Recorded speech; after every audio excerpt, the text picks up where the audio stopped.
बताने से ज्यादा जब कोई मेरे पास परीक्षण के लिए आता है, विश्लेषण कराने के लिए आता है, तो मैं उसको सिखाता जाता हूँ, बताता कम हूँ। उससे फायदा ये होता है कि जब व्यक्ति उस विषय के बारे में जानकारी हासिल कर लेता है तो उसके मन में से शंका हट जाती है। तो भाव पे ध्यान रख के काम करेंगे, उपाय करेंगे, तो निश्चित रूप से आपको उसकी सफलता मिलेगी ही मिलेगी, इसमें कोई शक नहीं। मतलब सुयोग्य वही रहेगा जो उसके जितना भावपूर्ण करे वो, या वो स्वयं कर सकता है अगर करने की स्थिति में है तो वैसे वो करना नहीं चाहिए। मैं उसके लिए राय नहीं दूंगा, क्योंकि गंदी बाल्टी के अंदर हम कितना भी पानी डाल देंगे वो गंदा हो जाएगा। अच्छा, मतलब उपाय तो दूसरे को करना है। अगर आप व्यापारिक है, व्यावसायिक है और आपका धंधा अच्छा नहीं चल रहा है, निश्चित मानिए, एक बार नहीं 100 बार इसको नियम को अपना के देखा है कि आपके अपने पत्नी के साथ संबंध अच्छे नहीं है, तो वहां पर पत्नी हो ही नहीं तो फिर उसकी जगह माँ, फिर माँ आ गई, माँ भी नहीं हुई तो माँ नहीं हुई तो फिर अपने देवी देवता। लेकिन एक दिन करने से आपकी मनोकामना पूर्ण नहीं होगी, उस ईश्वर की कृपा जरूर मिलेगी, लेकिन उसका सानिध्य नहीं मिल पाएगा, वो आपको आशीर्वाद दे देगा।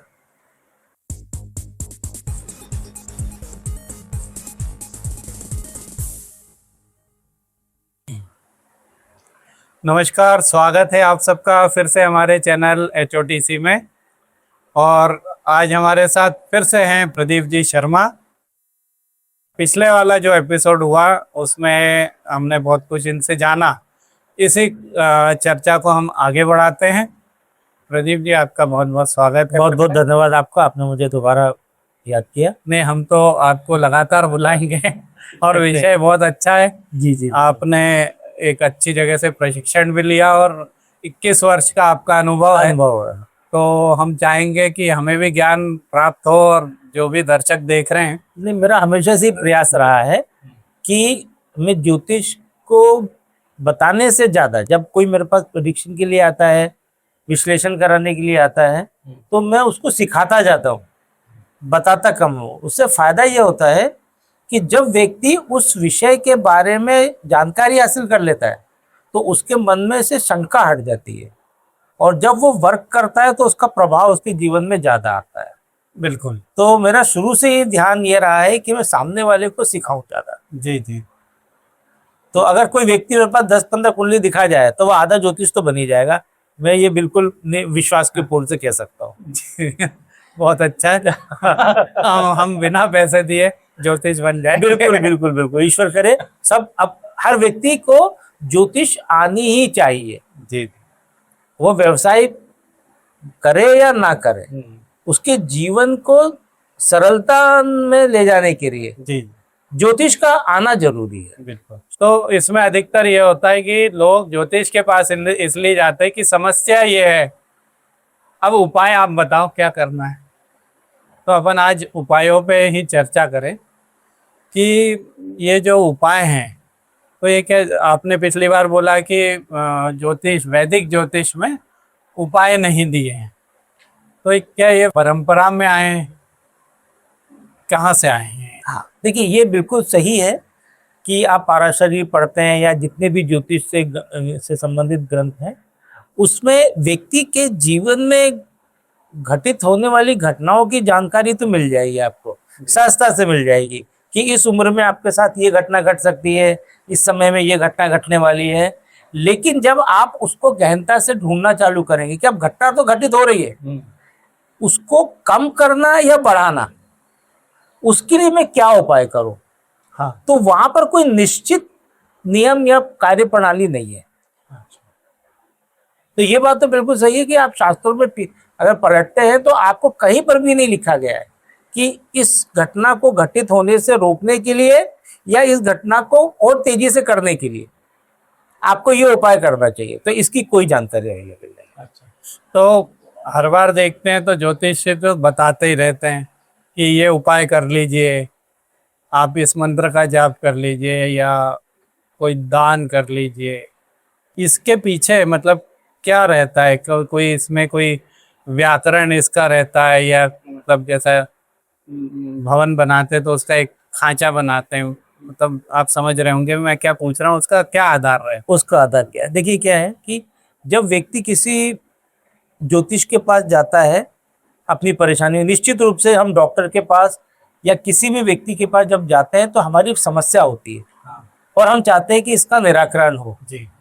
अब जब निराकरण के लिए जा रहा है और हम ये बता रहे हैं कि भाई आपके साथ ये समस्या है, आपका सिर दुख रहा है तो दुख रहा है, लेकिन वो बोलेगा दुख तो रहा है, सब मेरा भी दुख रहा है, इसीलिए तो आया हूँ। इसीलिए तो आया हूं मैं, हाँ। इसका उपाय बताओ। तो अगर हम ज्योतिषी परिप्रेक्ष्य में देखें वैदिक के बारे में, तो वहां पर कोई उपाय नहीं है। तो यहाँ पर जो भी उपाय निकले हैं वो जो देवज्ञ हैं, जो ज्योतिषी हैं, उन्होंने अपने अनुभव के आधार पर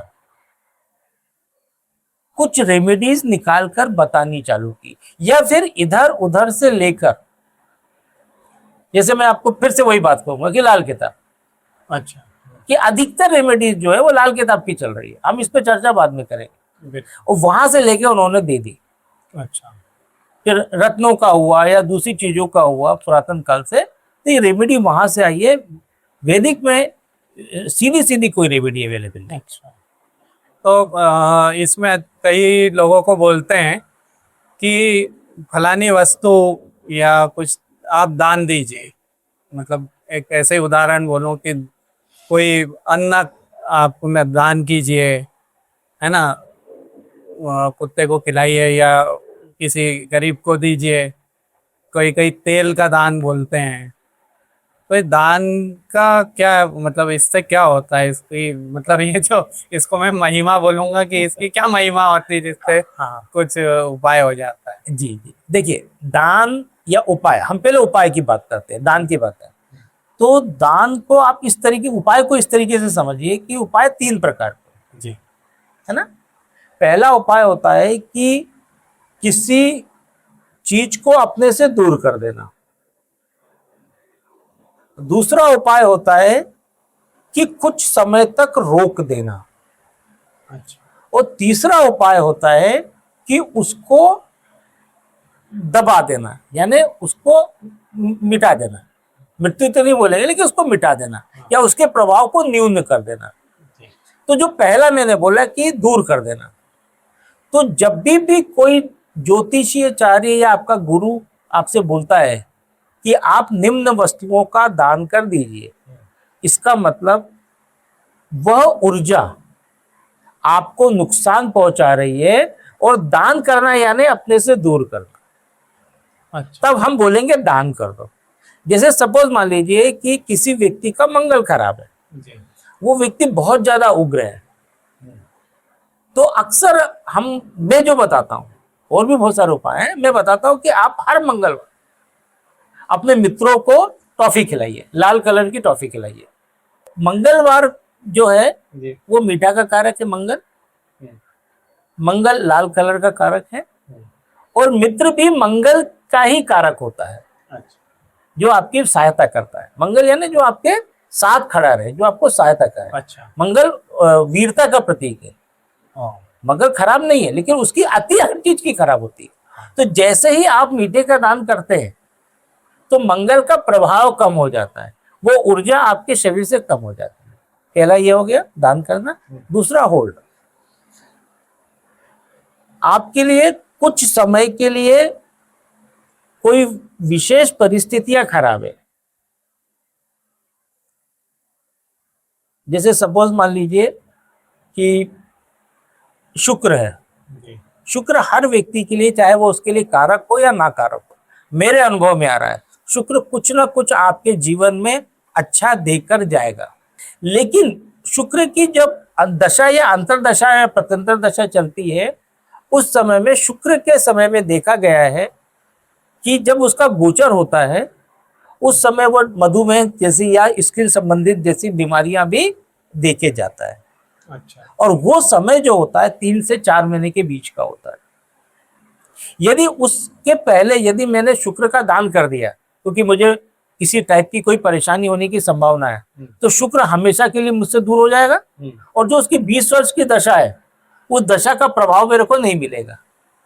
और वो समय कितने साल खराब हो रहा है मेरा? 3 महीने 4 महीने। उस कंडीशन में जो व्यक्ति होगा, जो ज्योतिषाचार्य होगा, जो समझदार होगा, वो क्या करेगा, उसको होल्ड करा देगा। तो वो क्या करेगा कि शुक्र से संबंधित वस्तुओं का एक पिटारा बनाएगा और बोल देगा इसको एक निम्न पेड़ पे जाकर रख दो, या इस पोटली को 3 महीने के लिए आप किसी मंदिर में या सूक्ष्म जगह में रख दो। जब वो समय निकल जाएगा, अब वहां होल्ड हो गया, अब शुक्र जो है कुछ नहीं कर रहा है, तो वो शुक्र वहां होल्ड हो गया।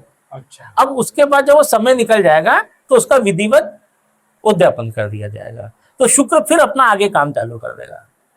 ठीक है। हाँ। तीसरा, सपोज मान लीजिए कि मारक की दशा में मंगल का मारक की दशा आ रही हो।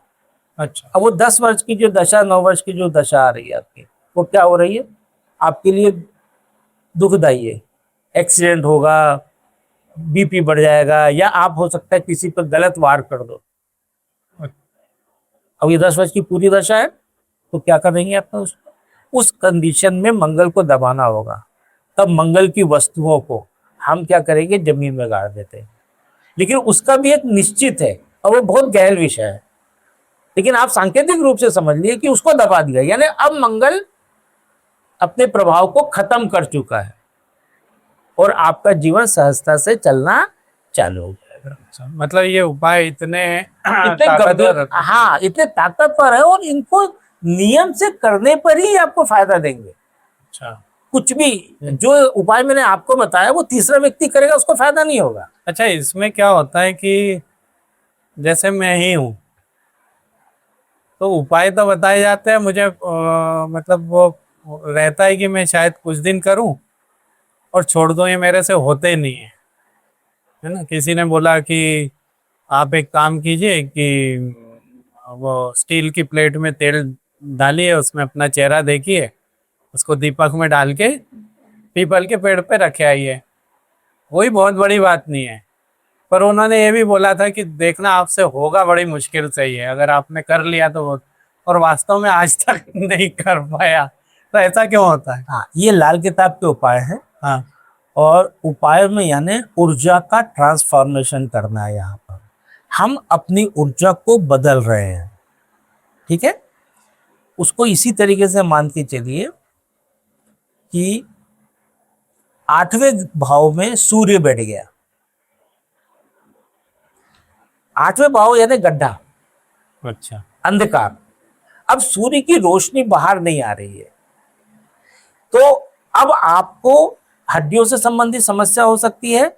सूर्य राज्य का कारक होता है, राज्य से समस्या आएगी। सूर्य पिता का कारक है, पिता से अनबन हो सकती है, या आपको सरकारी किसी कार्य से परेशानी हो सकती है, या आप सरकारी कार्य में है तो आपकी तरक्की रुक जाएगी। सूर्य बहुत सारी चीजों का कारक है, डिपेंड करता है कि उस पर उसकी इंटेंसिटी क्या है। आप इसको मोटा मोटा समझिए। अब यहां पर सूर्य को उस गड्ढे से बाहर निकालना है, तो एक दिन में नहीं होगा।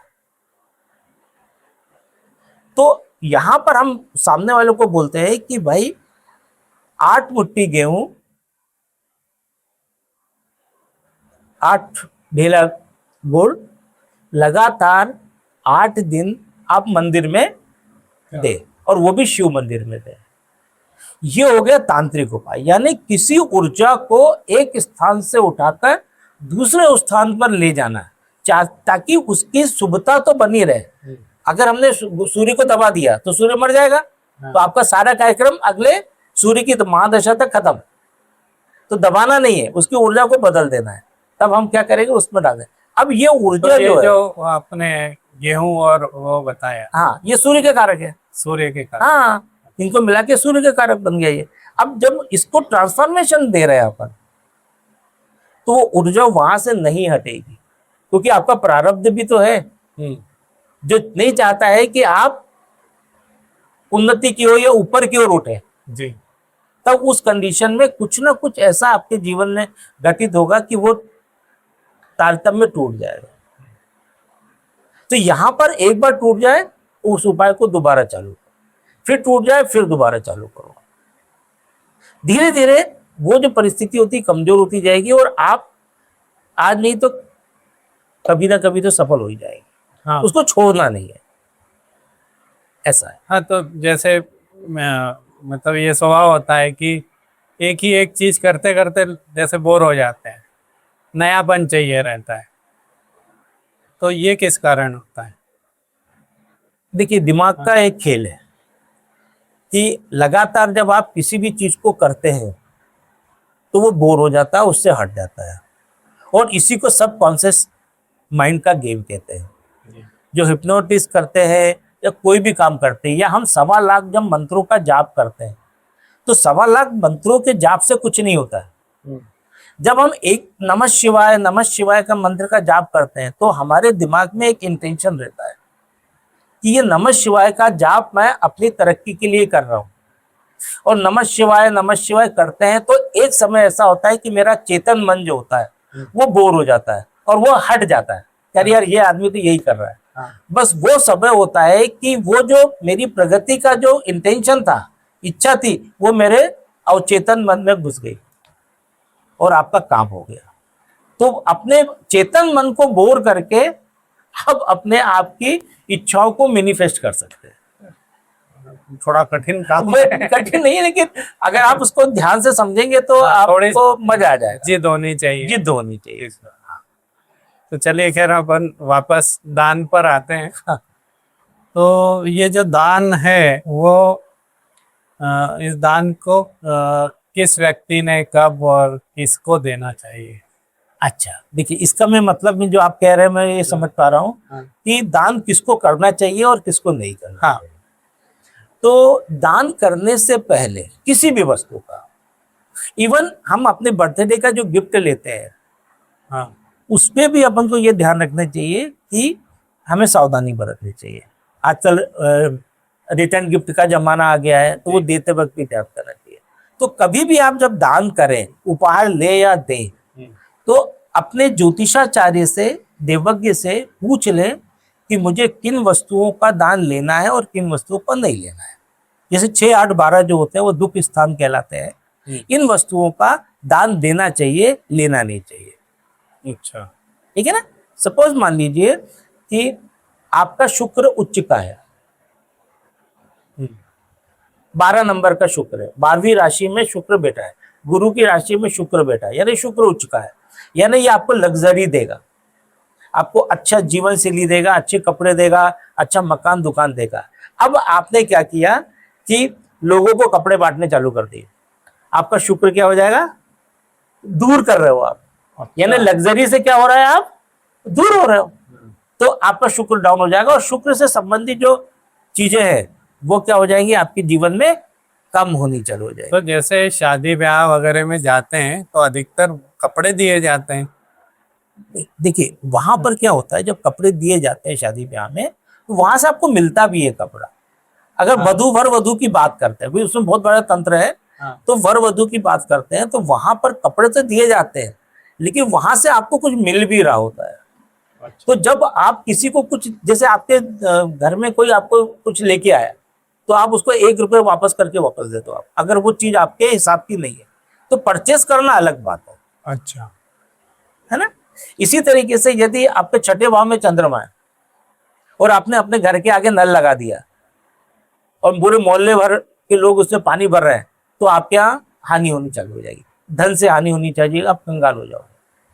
आपका 6ठे भाव का चंद्रमा है और आपने प्याऊ खुलवा दिया, यानी अपने अपने हाथ से अपना बिगाड़ कर लिया। देखिए, प्याऊ खुलवाना, पानी पिलाना, ये तो बहुत पुण्य का काम माना जाता है। ये आपके लिए कहा जाता है करें, नहीं है ना। तो ये आपको समझना, वहां पर 1 रुपये भी दोगे तो वो आपके लिए 10 गुना नुकसान का काम करेगा। देखिए, मतलब इसका कितना ध्यान रखना जरूरी है। इसका ध्यान रखें, बिल्कुल ध्यान बारे में कई पता नहीं है। हाँ, और कई बार देखा गया है कि लोग इसके कारण बहुत परेशानी में आ गए, लेकिन उनको समझ में नहीं आया कि मैंने तो दान किया था लेकिन आज मैं परेशान क्यों। हाँ, इतना अच्छा पुण्य का काम कर रहे हैं फिर भी मतलब, क्योंकि जाने अनजाने उन्होंने अपने अच्छे ग्रह को अपने से दूर कर लिया। आप मेरे मित्र हो, आप मेरे भला चाहते हो, और मैं आपको दूसरों के पास भेज दूं तो मेरा तो भला खत्म हो गया ना। तो इससे बहुत सावधानी पूर्वक दान को लेना या देना चाहिए। अच्छा, तो मतलब इसी में जैसे कई बार बोलते हैं कि इन लोगों ने हाथ नहीं मिलाना चाहिए, किसी के गले नहीं लगना चाहिए, तो अपनी ऊर्जा चली जाती है। हाँ हाँ, हमारे शरीर, हमारे ये हाथ जो है, यहाँ से एनर्जी का प्रवाह होता है। जी। आप देखो, आशीर्वाद भी दिया जाएगा तो हाथों से दिया जाता है, श्राप दिया जाता है तो हाथों से दिया जाता है। तो जब हम किसी से हाथ मिलाते हैं तो हमें नहीं मालूम होता है कि उसकी मनोस्थिति उस समय क्या है, हाँ। या वह व्यक्ति मेरे बारे में क्या राय रखता है। और यदि आप उस वक्त किसी कारण से लो एनर्जी में हैं, हाँ। तो एनर्जी ऊपर से नीचे की तरफ बढ़ती है, हाई से नीचे, और सामने वाला नेगेटिविटी में ही हाई है, तो उसकी नेगेटिविटी आपके शरीर में चली जाएगी और आपको कुछ परेशानियां होने की संभावना हो जाती है। पर अब जैसे कोई आता है और हाथ बढ़ा देता है, तो हम उसको कैसे नकारें? नहीं, आप हाथ जोड़ दीजिए, कोई दिक्कत नहीं है। वैसे आपको तो आज की तारीख में तो आदत हो गई है। हाँ। तो आप अपने आप को प्रोटेक्शन करें, उसके बहुत सारे तरीके, बहुत सारी विधि हैं, तो उससे आप अगर प्रोटेक्शन रखेंगे तो हाथ मिलाने से कोई फायदा नहीं। हम लोग भी जब निकलते हैं तो पूरा प्रोटेक्शन करके निकलते हैं कि अगले इतने घंटे तक मैं प्रोटेक्ट रहूंगा। अच्छा, तो इसके प्रोटेक्शंस भी हैं। प्रोटेक्शंस भी हैं और आप प्रोटेक्शन करके निकलिए, कोई दिक्कत नहीं है। तो ये जो दान के बारे में अपन बात कर रहे हैं, तो इसका कुंडली से मतलब कैसा संबंध है, क्या संबंध है? कुंडली का संबंध ये है, पहली बात तो ग्रह है 6, 8, 12, ये कुंडली के कुछ ऐसे ग्रह हैं जहां से हम रोग, ऋण और मृत्यु देखते हैं। इनसे संबंधित ग्रह कोई बैठा हुआ है, जैसे सपोज मान लीजिए कि शुक्र छठे भाव में बैठा हुआ है, तो मैंने आपको पहले भी बताया कि यहाँ पर स्किन से संबंधित, आंखों से संबंधित या शुगर से संबंधित समस्या का सामना करना पड़ सकता है। लेकिन फिर उसमें यही बात है कि बहुत सारे कॉम्बिनेशंस है, तो यहां पर यदि आपको लगता है तो आप शुक्र से संबंधित दान करें, दवाइयां दान कर दें। अच्छा, शुक्र से संबंधित जो भी हीरे मोती जवाहरात आते हैं, लग्जरी आती है, वो दान कर दे, कपड़े का दान कर दे। यानी वहां पर आपको पूछना पड़ेगा कि मेरे को क्या दान करना, और वो आपका देवज्ञ आपको उसमें से स्टडी करके बता दे क्या इन चीज का दान कर दो, तो आप उससे बच जाओगे। ये तो बहुत अच्छी बात बताई। ये अधिकतर नहीं पता होता है। हाँ, नहीं पता होगा। हम एक अच्छे भाव से और ये सोचते हैं कि उस व्यक्ति के पास कौन कौन क्या लाया होगा, है ना, ये तो अधिकतर लाए होंगे। ये अपन कोशिश करते हैं कि कुछ अलग चीज यूनिक लेके जाए और उसके काम आ जाए, पर वो हमारे लिए भी दुखदाई हो सकता है, ये कभी ध्यान में नहीं आता। तो बहुत अच्छी बात आपने बताई। जैसे अब उपाय बताए जाते हैं, तो उसमें कैसे डिसाइड होता है कि व्यक्ति जो देने वाला है वो कौन सा करने के लिए सुयोग्य है, या जिसको कर रहे हैं हम दान वो सुयोग्य है या नहीं? मेरे ख्याल से आप ये पूछ रहे हैं हाँ। कि जो उपाय होते हैं वो किस व्यक्ति को करना ज्यादा उचित हो, परिवार के व्यक्ति को करना ज्यादा उचित हो या बाहर के व्यक्ति को करना ज्यादा उचित हो, है ना। तो उसको इस तरीके से मान लीजिए कि कोई व्यक्ति हमारे पास आता है ज्योतिष विश्लेषण कराने के लिए, और मैं बोलता हूँ कि भैया ये आपका मारक समय चल रहा है और इस वक्त आपको महामृत्युंजय मंत्र का जाप करवाना अच्छा रहेगा, ताकि आपका ये मारक समय जो है वो सरलता से निकल जाए। हाँ, परेशानी तो होगी, लेकिन जो भयानक परेशानी होगी उसमें कुछ राहत मिल सकती है। तो हम किसी पंडित को ढूंढते हैं, कथावाचक को ढूंढते हैं, कर्मकांडी को ढूंढते हैं, जो कि हमारे उस मंत्रों का जाप कर दे। लेकिन मेरा अनुभव, मेरा ज्ञान और मेरे गुरु का आदेश ये कहता है कि जो घर के रिलेशन में हो, जो भावपूर्ण आपसे जुड़ा हो, वह व्यक्ति यदि उपाय करता है, जैसे पति पत्नी या भाई बहन, माँ हो, तो सबसे बड़ा जो उपाय होता है, जैसे सपोज मान लीजिए कोई व्यक्ति मारक उसमें है, मृत्यु के उस पर चल रहा है, बहुत रोग है, वेंटिलेटर पे पड़ा हुआ है, आप उसके लिए महामृत्युंजय जप कर रहे हो, यदि उसमें उसकी माँ शामिल हो जाए तो 99% वो यज्ञ सफल हो जाएगा। माँ की महिमा तो माँ परंपरा, क्योंकि माँ के जो कॉर्ड है वो उस बच्चे के साथ जुड़ा हुआ है। फिर आती है पत्नी, यानी वो व्यक्ति भाव से होना चाहिए। अब हम किसी कर्मकांडी पंडित को वो काम दे देते हैं, वो करता है, मैं बिल्कुल नहीं कर रहा, वो नहीं कर रहा, लेकिन वो भाव से नहीं करेगा, वो यंत्रवत करेगा। हाँ। और जो काम होता है वो भाव से होता है। मैंने बताया ना कि आप एक ही चीज को पढ़ते रहोगे, एक समय ऐसा आएगा कि वो आपके सब कॉन्शियस माइंड में वो विचार चला गया, और जैसे ही वो विचार सब कॉन्शियस माइंड में गया, वो घटना आपके लिए घट जाएगी। एक घटना मतलब मेरे जीवन की मैं बताता हूँ। मेरी माताजी बहुत सीरियस थी और उनका प्लेटलेट बहुत कम हो गया था, मतलब इतना कि डॉक्टर ने बोला था कि अब खून पतला होके कहीं से भी निकल जाएगा, बहुत मुश्किल है इनका। तो निश्चित ही माता के लिए तो सारे बेटे पुत्र लगते हैं, सब लगते हैं। मैंने भी मतलब उनको प्लेटलेट लाके चढ़ाए भी गए थे, फिर भी नहीं बढ़े।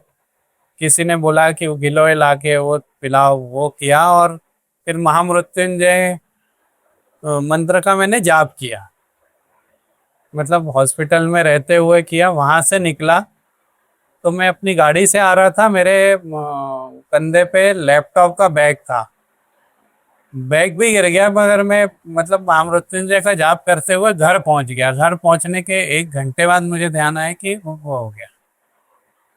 और आप देखिए कि महिमा, मुझे वो लैपटॉप भी मिला, जबकि वो मेरे घर से कम 15-20 किलोमीटर दूर था हॉस्पिटल, वो मिल गया। और उसी के साथ एक खबर मिली कि माताजी अब उस खतरे से बाहर आ गई। बाहर ये बिल्कुल सत्य घटना है। और इसमें क्योंकि चूंकि आपने भाव से किया, बिल्कुल यंत्रवत नहीं किया। हाँ, यंत्रवत करना है तो आप तो महामृत्युंजय किसी टेप रिकॉर्डर में चला दीजिए, हाँ, मोबाइल पे चला दीजिए, वो काम नहीं करेगा, क्योंकि वो आप भाव काम नहीं कर रहा है। तो भाव पे ध्यान रख के काम करेंगे, उपाय करेंगे, तो निश्चित रूप से आपको उसकी सफलता मिलेगी ही मिलेगी, इसमें कोई शक नहीं। मतलब सुयोग्य वही रहेगा जो उसके जितना भाव पूर्ण करे वो, या वो स्वयं कर सकता है, स्वयं अगर करने की स्थिति में है तो वैसे वो करना नहीं चाहिए। मैं उसके लिए राय नहीं दूंगा, हाँ, क्योंकि गंदी बाल्टी के अंदर हम कितना भी पानी डाल देंगे वो गंदा हो जाएगा। अच्छा, मतलब उपाय वो दूसरे को करना है, ये वो अच्छा, कर सकता है। हाँ भाई एक बाल्टी है वो गंदी है, हाँ, यानी वो रोगी है। जब रोगी खुद करेगा तो उसमें कितना भी पानी डाले बिल्कुल, वो गंदा ही होगा। हाँ, वो बहुत लंबे समय तक करेगा तो पानी स्वच्छ हो सकता है, लेकिन उसमें टाइम ज्यादा लगेगा, बिल्कुल, है ना। तो यहाँ पर अगर माँ बाप भाई जो भाव, मैंने फिर वही बात कहा कि जो भाव से जुड़ा हो, बस उसको उस व्यक्ति को पकड़ लीजिए और वो उसको करा दीजिए। आप देखिए निश्चित होगा, वो मंत्र पूरे नहीं होंगे, उपाय पूरे नहीं होंगे, और आपके जीवन में घटना घटित हो जाएगी। बहुत अच्छी चर्चा अपनी चल रही है और इंटरेस्टिंग इतनी है कि ऐसा लगता है कि पूछते चले जाइए। तो अभी जैसे भाव पे अपनी चर्चा हुई, तो मतलब कुंडली में आपने भाव बताए, है ना, और भाव को लेकर बताया कि जिनमें भाव हैं उनको उपाय करना चाहिए। तो जैसे रिलेशन में पिता का एक भाव है, माता का है, बहन का है, भाई का है, तो इन सब भावों का कुछ मतलब आपस में रिलेशन है, या ये कैसे काम करते हैं, ये थोड़ा। अच्छा, देख, कुंडली में जो 12 घर होते हैं वो हमारे जीवन के 12 हिस्सों को दर्शाते हैं, है ना। और हर हिस्सा एक पर्टिकुलर चीज को प्रतिनिधित्व करता है। जैसे कुंडली का पहला भाव जिसे हम लग्न कहते हैं, वो व्यक्ति के स्वयं को रिप्रेजेंट करता है। अच्छा, यानी वो अपने प्रति, वो जो पहला भाव है लग्न जो है, वो स्वयं के भाव के प्रति समर्पित है। तो यदि मेरी ऊर्जा कमजोर है, मेरी बीमारी है, मेरा दिमाग काम नहीं कर रहा है, मेरे साथ किसी प्रकार की कोई समस्या है, तो उपाय मुझे करने हैं। अच्छा, तब मैं मंत्रों का जाप करूंगा, तब मैं नग पहनूंगा, तब मैं मंदिर जाऊंगा या दर्शन करूंगा। इसी तरीके से चौथा भाव जो होता है वो माता का भाव है ना। अब और समाज का भाव है, अच्छा, सामाजिक दायरा बताता है कि आप समाज में उठोगे बैठोगे, मान सम्मान प्रतिनिधि सबको दिखाता है। माँ की स्थिति को बताता है कि माँ सुखी रहेगी, दुखी रहेगी, क्या रहेगा। मकान दुकान तक उसको सबको बताता है कि मकान कैसा होगा आपका। तो वहां पर जब हम उपाय करते हैं, तो यदि आप माता दुर्गा के पास मंदिर में जाके वो उपाय करते हैं, उनकी भक्ति करते हैं, उनकी सेवा करते हैं, उनको फूल नारियल अगरबत्ती दीपक चढ़ाते हैं, तो हो सकता है आपको मात्र 50% का ही लाभ हो। अच्छा। लेकिन यदि आपकी माता जीवित है, आप सिंपल सिर्फ माँ के सुबह उठकर चरण छुए, आशीर्वाद लिया और निकल गए, आपको 100% लाभ की उम्मीद करनी चाहिए। यानी अगर माँ जीवित है, चौथे भाव को मजबूत करना है, चंद्रमा को मजबूत करना है, तो माँ की सेवा सर्वोपरि है। इसी तरीके से आपका व्यापार व्यवसाय नहीं चल रहा है, घाटा आ रहा है लगातार, तो वहां पर बुआ, बहन और पत्नी, ये 3 चीज होती है। बुआ बुद्ध का कारक होती है, बहन बुद्ध का कारक होती है। यदि इनसे संबंध आपके अच्छे हैं तो बुद्ध आपका कुछ भी नहीं बिगाड़ेगा। लेकिन आप बुद्ध की सेवा करते रहो, इनको गरियाते रहो, तो बुद्ध कभी आपको शुभ फल नहीं देगा।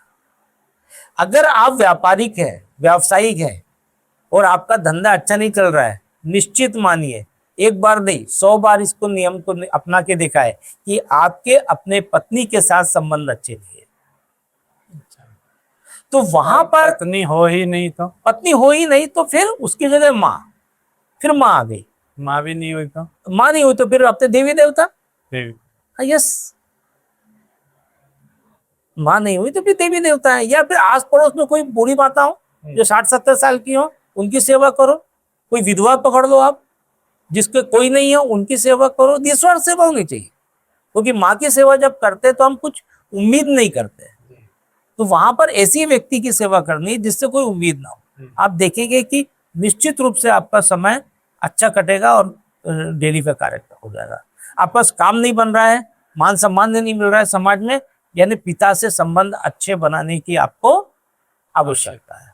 तो वहां पर आप सूर्य नारायण विष्णु भगवान की सेवा कर सकते हैं। लेकिन पिता के जीवित होने पर यदि आपने पिता के साथ संबंध अच्छे कर दिए तो आप उसका प्रभाव देखिए, आपको कुछ भी करने की जरूरत नहीं है। मतलब साक्षात जो है वो अपने सामने हैं, यस, तो उनकी और नहीं तो फिर अपन उससे रिलेटेड फिर कर सकते हैं, तो वो दूर होता जाएगा ना। तो जितना संबंध दूर होगा, यानी भाव कमजोर हो गया, जब भाव कमजोर हो गया तो फल भी आपको कमजोर मिलेगा। इसको गहराई से समझने की बात है, मेरी शब्दों पे मत जाइए। फिर मैं कह रहा हूँ कि जो भी मैं कह रहा हूँ उसके भाव पे जाएंगे तो आप इन बातों को ज्यादा अच्छे से, सहजता से समझ सकते हैं। तो बहुत अच्छी जानकारी आपसे मिल ही रही है। एक और मेरे मन में जो प्रश्न आ रहा है, जैसे आजकल सोशल मीडिया पे चल रहा है कि आज शनि जयंती है, आज फलाना है, तो व्यक्ति ने इस मंत्र का जाप करना चाहिए या शिव जी के मंदिर में जाके उनको जल या दूध अर्पण करना चाहिए। तो ये क्या सब पर ये लागू हो जाता है, सब कर सकते हैं क्या उसको? अच्छा, देखिए, फिर वही बात है, जिस तरीके से हम दान के समय सावधानी बरतने की हमने आपको हिदायत दी कि दान करने से पहले, लेने से पहले आपको कुंडली का वाचन कराना आवश्यक है। उसी प्रकार किसी भी प्रकार के मंत्र अनुष्ठान करने से पहले देवज्ञ से आप जानकारी लें कि मुझे कौन से मंत्र मेरे लिए प्रभावी होंगे। सपोज मान लीजिए कि आप धन के लिए श्री लक्ष्मी जी का, माता का किसी मंत्र का जाप कर रहे हैं और उस मंत्र का संबंध आपके छठे घर से पड़ गया, अच्छा, यह संबंध जुड़ गया छठे घर से, वो बाद में बताएंगे कि क्या होता है, पहले आप समझ लीजिए। तो क्या होगा कि धन तो आएगा, लेकिन साथ में रोग, ऋण और शत्रु भी पैदा हो जाएंगे, क्योंकि माता धन तो दे रही है, लेकिन छठा घर क्या होता है, रोग, ऋण और शत्रु का होता है, तो वो घर भी तो जागृत हो रहा है। इसी प्रकार से कोई मंत्र आप पढ़ रहे हैं और उसका संबंध सीधे 8वें घर से जुड़ गया, तो 8वां घर क्या होता है, एक्सीडेंट का घर होता है, मृत्यु का घर होता है। तो जिस इच्छा के लिए आप मंत्र का जाप करें वो इच्छा पूर्ण होगी। आपने कहा कि मुझे गाड़ी चाहिए, घोड़ा चाहिए, तो घोड़ा गाड़ी मिल जाएगी, लेकिन कहीं ना कहीं जाने अनजाने में उसका संबंध आपका 8वें घर से हो गया। 8वां घर एक्सीडेंट का है, मृत्यु का है, गाड़ी आ गई, ईश्वर ने आपके मन को कर दी, लेकिन एक्सीडेंट भी साथ में आ गया। बिल्कुल। तो इसीलिए हर मंत्र को करने से पहले आप उसकी विधिवत विवेचना कराएं और उसके बाद ही उस मंत्र का जाप करें। कोई भी उपाय मतलब कोई भी उपाय सोच समझ के करना है ना, नहीं तो फल नहीं करेगा, नुकसान करेगा। दूसरी बात क्या है कि आपने कहा कि जैसे ही आता है कि रवि पुष्य नक्षत्र आ गया है, ये कर दो, वो कर दो, फलाना कर दो, जो माता कर दो, ठीक है। बिल्कुल। शनि जयंती आ गई है, आज हनुमान जयंती है, हनुमान के मंदिर में जाके ये करो, वो करो, करना चाहिए, मुझे कोई दो राय नहीं है। लेकिन एक दिन करने से आपकी मनोकामना पूर्ण नहीं होगी, उस ईश्वर की कृपा जरूर मिलेगी, लेकिन उसका सानिध्य नहीं मिल पाएगा, वो आपको आशीर्वाद दे देगा। ये बड़ी बात बताई आपने कि है ना? कृपा मिल जाएगी पर सानिध्य नहीं मिलेगा। सानिध्य मिलने के लिए आपको विधिवत संकल्प लेकर उस पर्टिकुलर भगवान का एक निश्चित समय तक अनुष्ठान करना जरूरी है, तभी उसका सानिध्य, कृपा और आपकी मनोवांछित फल पूर्ति होगी। वाह, ये बहुत बहुत अच्छी आज जो चर्चा हुई है इसमें बहुत कुछ सीखने मिला है कि हमें क्या क्या ध्यान रखना चाहिए। तो वैसे चर्चा तो हम शायद कई दिनों तक भी कर सकते हैं, पर यहाँ पे थोड़ा सा अपन आधा घंटे का रखते हैं ताकि लोग भी आराम से देख लें। बहुत लंबा होता है तो निश्चित ही देख पाना सबके लिए संभव नहीं होता। तो आज की चर्चा अपन यहीं समाप्त करते हैं। आपका बहुत बहुत बहुत धन्यवाद, आपने मुझे बुलाया, इसके लिए मैं हृदय से प्रेम से आभारी। दर्शकों का भी बहुत बहुत धन्यवाद। और आपसे पुनः पुनः निवेदन है कि आप चैनल को लाइक करें, कमेंट करें, अपने जो भी कमेंट हैं उसको अवश्य डालें, इसको शेयर करें और सब्सक्राइब अवश्य करें।